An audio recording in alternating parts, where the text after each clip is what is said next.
What distinction, if any, do you make between biological sex and gender? How, if at all, are those different? Right. Boy, the terminology can be so confusing because often people are using words and people are defining them differently than the person using. So defining terms is really important. And typically, people these days are using sex to define your biological born male or female identity, and gender tends to now be used to describe the cultural sort of trappings that tend to come with that. And so I think it can be helpful to realize how people are using those terms when we're talking to them.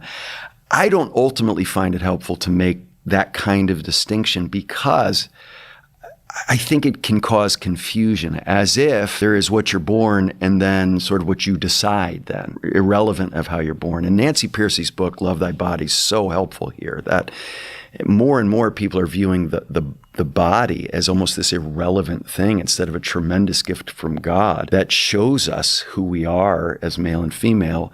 And that shows up in the issue of abortion. It shows up in transgenderism. It shows up in issues of homosexuality, as if the body's irrelevant in the way it's designed. But I do want to be very aware of how people are using those terms when I interact with them. But I don't like to make a big distinction between those two, except in the fact that we need to realize they're wonderful God-intended distinctions in how He's made us. And like everything else, those get worked out and interpreted culturally.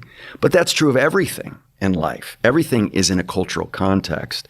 And I need to be aware of what are unnecessary cultural, stereotypical ways of thinking about these things relative to biblical teaching on it. But at the same time, I don't want to overdo those distinctions because I think it can actually lead to more confusion.